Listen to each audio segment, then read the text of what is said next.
Hello, and greetings to our Form 462 colleagues. My name is Dr. Morgan Walls-Dines, and I'm the Division Director for the Research, Evaluation, and Applied Data Division, also known as READ, within the Office of Federal Operations in the Equal Employment Opportunity Commission. The purpose of today's webinar is to provide you with the revisions to Form 462 for the upcoming fiscal year 2022 data collection season. We hope that you find this information useful and beneficial, particularly for new and returning Form 462 preparers, administrators, and EEO directors. And with this, let's begin. It is my pleasure to serve as your presenter today. A little bit about me as your host.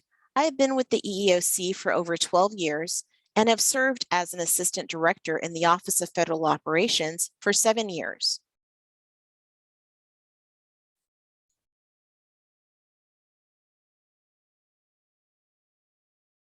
Our agenda for today is as follows. First, I will briefly provide the purpose and background for today's training, followed by a high-level summary of the changes and revisions to Form 462 to compare the differences between the old and new form. The overview of Form 462 will cover the various components that comprise the form. This section may be especially helpful for newer Form 462 preparers. I will then go through each of the form sections in more detail to describe the new changes and deletions. This material will span the largest portion of the presentation. Lastly, I will wrap up and conclude the webinar. Please note that this webinar will not provide a comprehensive review of the entire form. For specific step-by-step guidance on how to prepare Form 462, please refer to our guidance materials on EEOC's FEDSEP portal.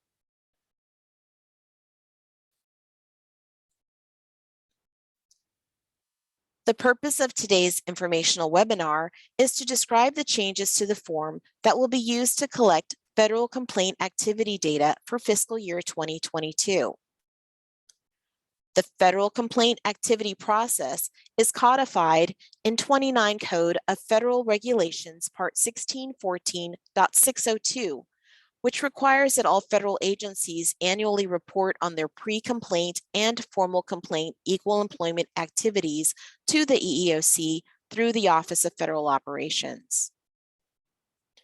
The Form 462 itself is an electronic data tool that is used to collect federal complaint activity data from agencies. It is comprised of a large Excel spreadsheet with a series of tabs that pertain to each one of the various sections of the form itself. Once all of the data fields have been entered onto the form by the preparer, the form must pass a series of automated data checks before the form can be submitted to the EEOC. When it has passed the data checks, the form is then re-uploaded as an XML file to the FEDSEP portal.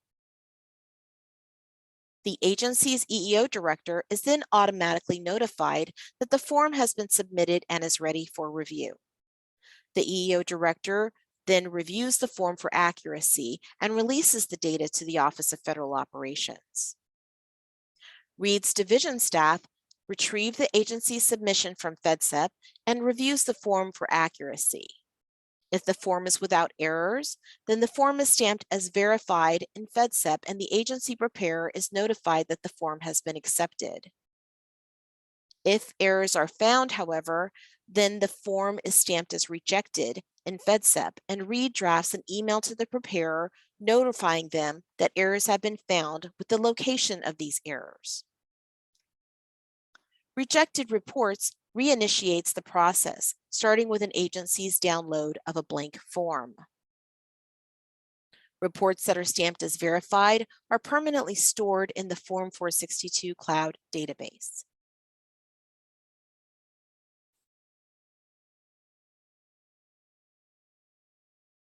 In 2018, READ formerly the Reports and Evaluation Division, conducted focus groups with agencies and subsequently established an agency work group to address agencies' opinions about how Form 462 could be improved, which directly resulted in the revised form that I am sharing with you today. In our discussions, we learned that agency stakeholders wanted less data to report, fewer rejected submissions, and an intuitive way of the form to notify them of their entries and errors in real time as they entered inconsistent data into the tool. The limitations as noted are listed here. As a result of these listening sessions, it became clear that the one consistent factor contributing to errors in reporting was the required amount of data to be submitted on the form.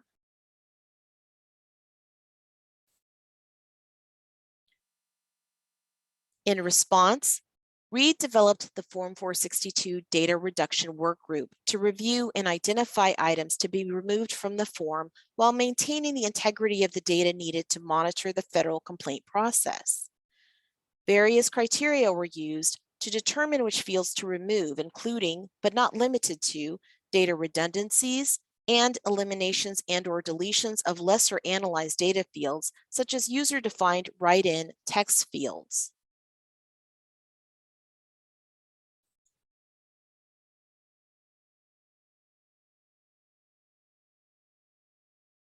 On display here is a side-by-side comparison of Part 1 of the old and newly revised forms. The left side displays the old form, which contained a total of 4,576 data points. To the right is the newly revised form, which now contains 3,046 data points for an approximate reduction of 33% and 1,530 data fields removed. As I progress through the various changes, please note that the old form will display to the left and the new changes will be shown to the right side of the screen.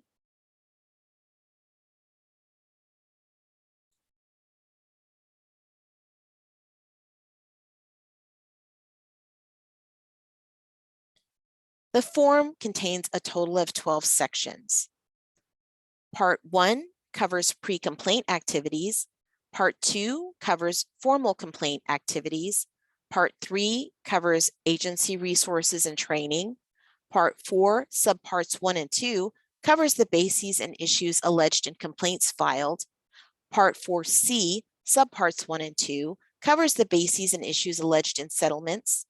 Part 4D, subparts 1 and 2, covers the bases and issues found in final agency's decisions and final orders. Part 5 covers a summary of closures by statute. Part 6 covers a summary of closures by category. Part 7 covers a summary of formal complaints closed by types of benefits. Part 8 covers a summary of pending complaints by category. Part 9 covers a summary of investigations completed. Part 10 covers a summary of alternative dispute program or ADR activities in the informal pre-complaint phase. Part 11 covers a summary of ADR program activities in the formal phase. And Part 12 covers a summary of EEO ADR program activities.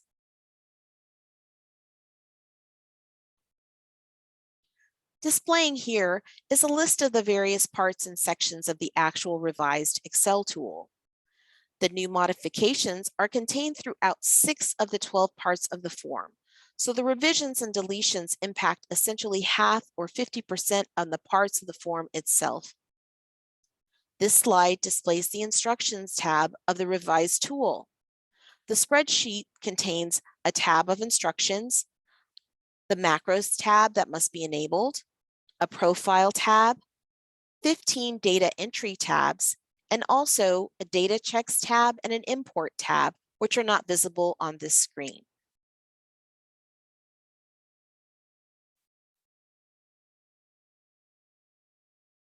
Displaying here is a list of the various parts and sections of the form. Again, revisions affect half of the sections of the form. Specifically, Part 1, sections E, F, G, and H have been modified. Part 3, Section B, Part 4, and for the sake of time, I will only be walking through the changes to Part 4, Part 1. However, please note that these modifications are replicated throughout all of the subsections of Part 4. Part 7, Sections B and F, Part 10, Sections C and D, and Part 11, Sections C and F. Please note that I will be using the terms data sections, data fields, and data values and data points interchangeably throughout this presentation.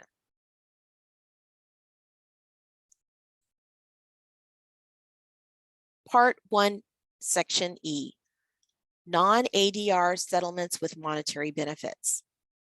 The first set of changes to the form are in Part 1, Section E, and refer to when ADR did not occur in the counseling phase, but an EEO counselor obtained a written settlement agreement which provided monetary benefits in exchange for the individual agreeing not to file a formal complaint on the counseled matters. These data fields report the total number of completed and ended counselings and individuals that received each non-ADR monetary benefit and the dollar amount of those benefits. Monetary benefits for Part 1 pre-complaint reporting purposes are payments that an agency agrees to provide a counseled individual in a written settlement agreement. These are reported in Part 1, Sections E and G. There was one revision to Section E5 and a deletion of Section E6. The former other category included parts E5 and E6 on the left, which are now merged into one category referred to as Part 1 E5 on the right.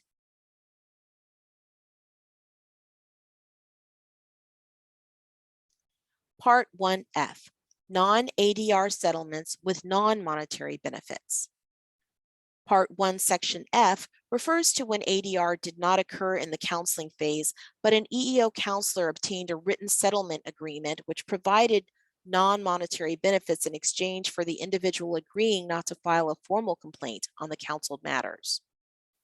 These data fields report the total number of completed ended counselings and individuals that received each non-ADR non-monetary benefit. A non-monetary benefit for Part 1 pre-complaint purposes is an employment-related action that an agency agrees to provide to a counseled individual in a written settlement. There were a total of 7 deletions to this section for F1A, F1B, F2A, F2B, F5A, F5B, and F14. Section F13 was revised.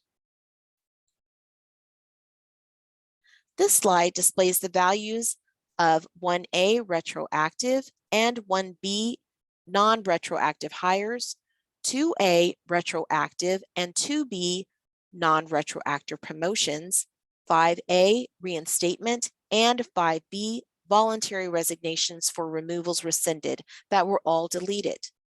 Also, for values F13 and F14, these have been merged into F13 other non-ADR settlements with non-monetary benefits to the right.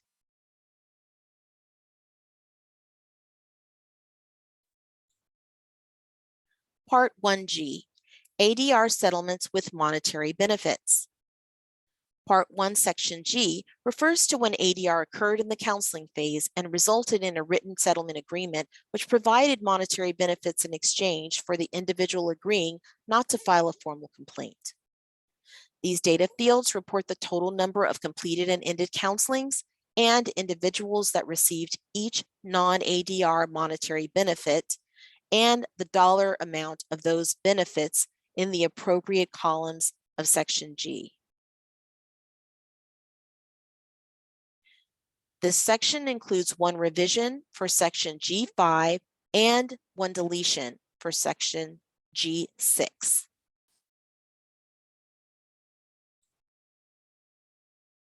This slide displays values G5 and G6 have been merged to create other ADR settlements with monetary benefits.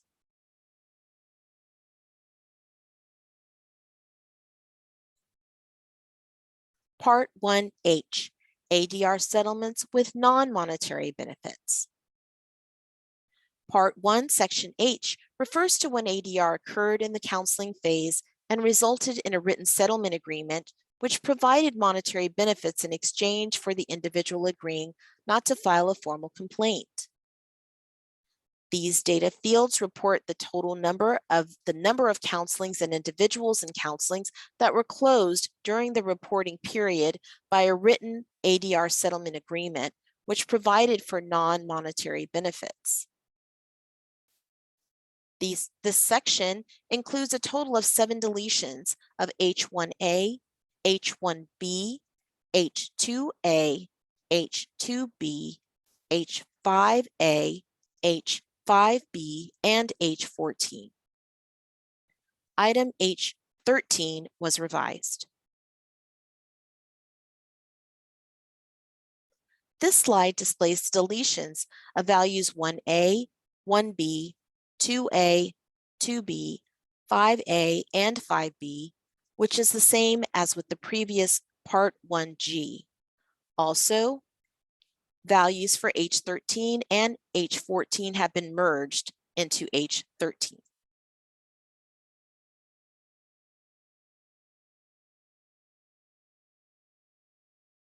Part 3B, Agency and Contract Staff Training.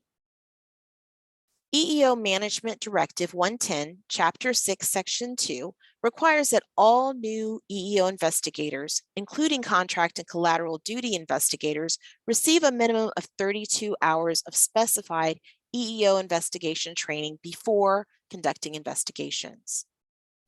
Part 3, Section B, refers to the total number of new staff who are counselors, investigators, and counselors/investigators. These data fields report on training hours separately for agency staff and contract staff. Sections B1A, B1B, and B1C were revised with a deletion of Section B2.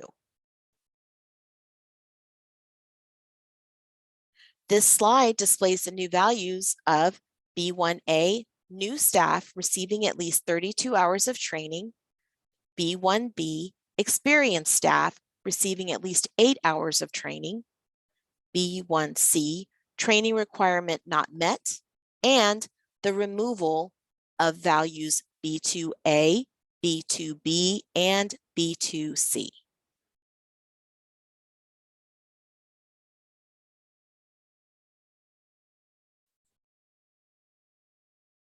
Part 4 is the largest section on the Form 462. Part 4 includes all issues and bases that allege discrimination or retaliation reprisal under one or more EEO statutes in all filed complaints during the reporting period, including the allegations in mixed case complaints. In the Excel tool, Part 4 is located across 2 worksheets, Part 4, Part 1, and Part 4, Part 2. Part 4, Part 1 collects the information for complaints filed during the fiscal year on the bases of race, color, religion, and reprisal. The information for the rest of the bases includes sex, Pregnancy Discrimination Act, National Origin, Equal Pay Act, age, disability, and Genetic Information Non-Discrimination Act, referred to as GINA, are all collected on the Part 4, Part 2 worksheet in the Excel tool. Part 4C collects the data on the bases and issues alleged in all closed pre-complaint counseling settlements and closed formal complaint settlements. Data for Part 4C is collected on the same bases and issues in the identical 2-part format as those reported in Part 4. Data here is reported for pre-complaint counseling settlements and complaint settlements that were closed during the reporting period and is not to be reported for class actions.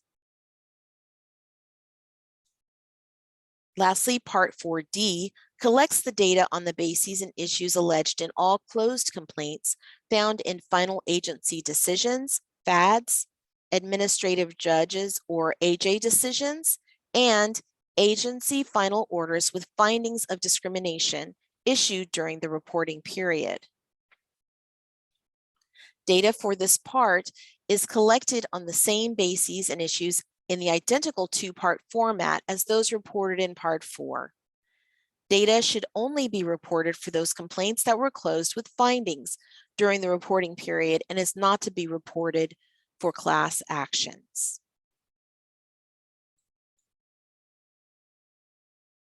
Part 4, Part 1 and all other subsections, issues of alleged discrimination. Displayed here is a partial list of the revisions and deletions that apply to Part 4 and all of its subparts on the form. Again, the largest number of deletions from the form are contained in Part 4. A total of 14 deletions were made to be shared across 2 slides given the number of changes. Please note that all Part 4 deletions noted apply to all of the Part 4 subsections throughout the form as indicated. I will first review the removal of items B, D, E2, E5, and E7, and the revision made to item E6. As displayed, value B, assignment of duties field was removed. Value D, conversion to full-time permanent status was removed. Value E2, reprimand was removed. Value E5, disciplinary warning was removed. And items E6 and E7 were merged to other disciplinary actions.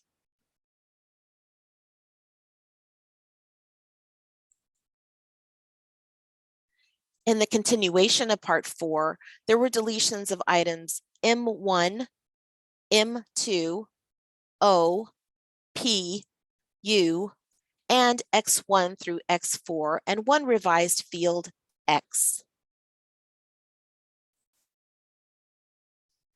The fields M1 denied, M2 directed, O reinstatement, Q retirement, and U terms and conditions of employment were all removed. The other terms and conditions of employment fields were merged into one.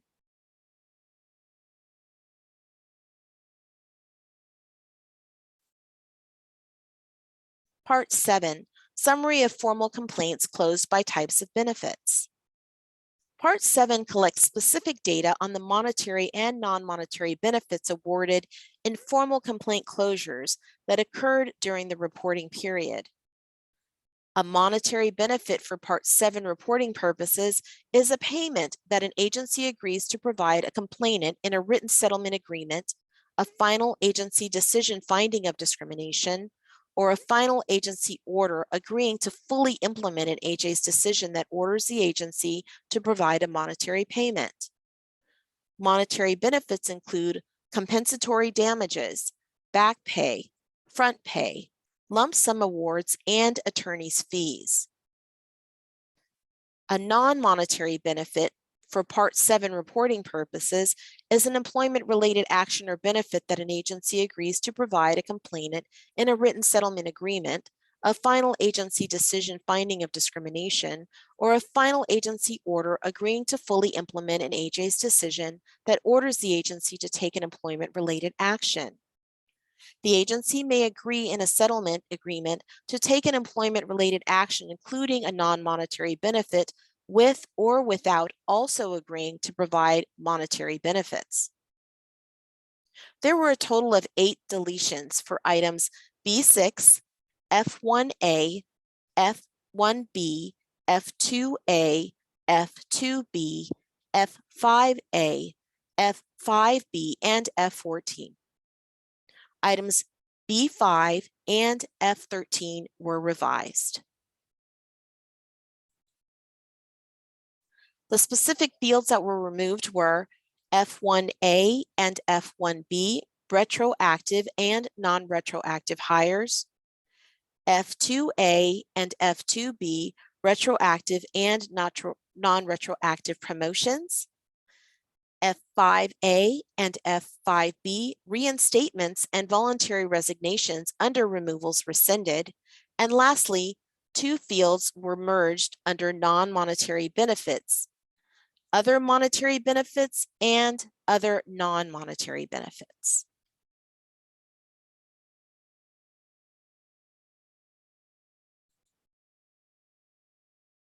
Part 10C, Summary of ADR Programs, Informal Phase. Part 10, Section C refers to ADR resources used in completed and ended counselings. An ADR resource is a resource from which an agency obtains neutrals to conduct ADR attempts. A neutral is a third party who helps the parties during an ADR session, such as a mediator.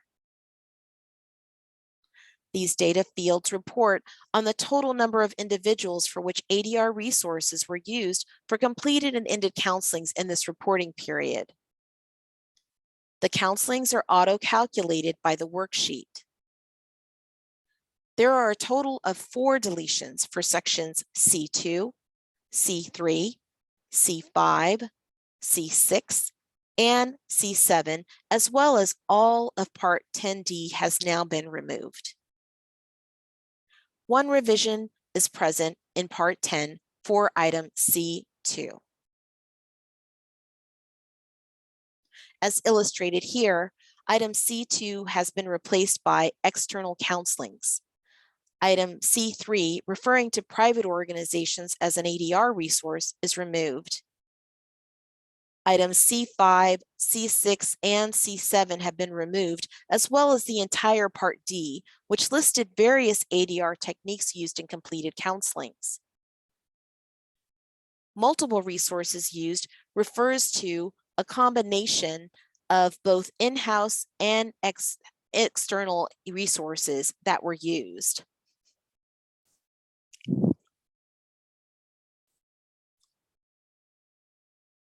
Part 11C, Summary of ADR Programs, Formal Phase. Part 11C refers to the types of internal and external resources used in formal complaint closures. These data fields report on the total number of complainants for which ADR resources were used in formal complaint closures during the reporting period. The complaints are automatically calculated by the worksheet. The total number of deletions for this section is 4, including items C3, C5, C6, C7, as well as all of Part 11D that pertains to ADR techniques used in complaint closures. And one revision of item C2.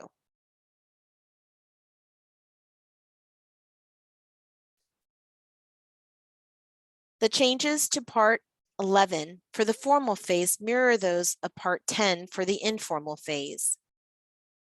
The value, another federal agency, was replaced by C2, external. Item C3, referring to private organizations as an ADR resource, is removed. Items C5, C6, and C7 have been removed, as well as the entire Part D, which listed various ADR techniques used in complaint closures.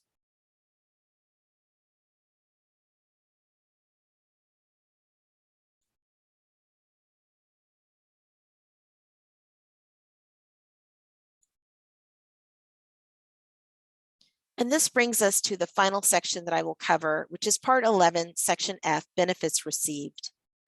Part 11F records the types of monetary and non-monetary benefits that an agency agrees to provide a complainant in an ADR settlement agreement in the formal complaint phase.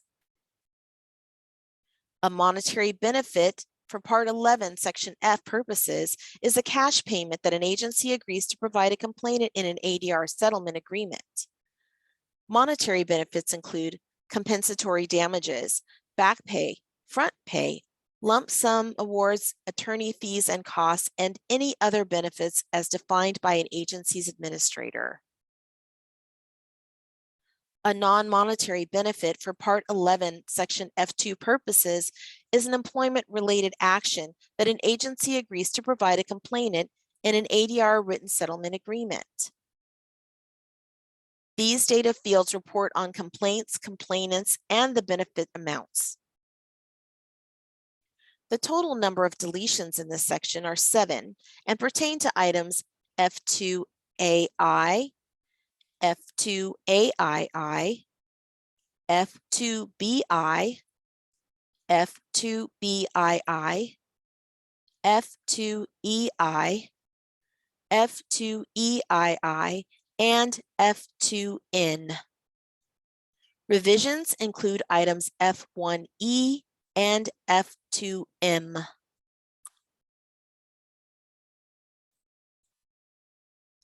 In this section, F1E was replaced by other monetary benefits. Items retroactive and non-retroactive hires were removed. Items retroactive and non-retroactive promotions were removed. Reinstatement and voluntary resignation under removals rescinded were removed. And items F2M and F2N were merged into a field name, Other Non-Monetary Benefits.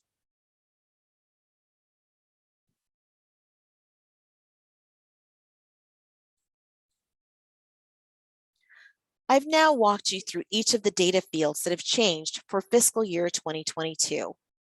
To recap, the newly revised form now contains 1/3 fewer data items as a result of over 1,500 data item removals. Although the current data collection method remains the same via the XML sheet to be uploaded, the anticipated time frame required for you to enter form data should decrease significantly, thus creating a better experience for the preparer in October. The newly streamlined form will also facilitate a smoother data submission process for your agency as we anticipate fewer failed submissions overall.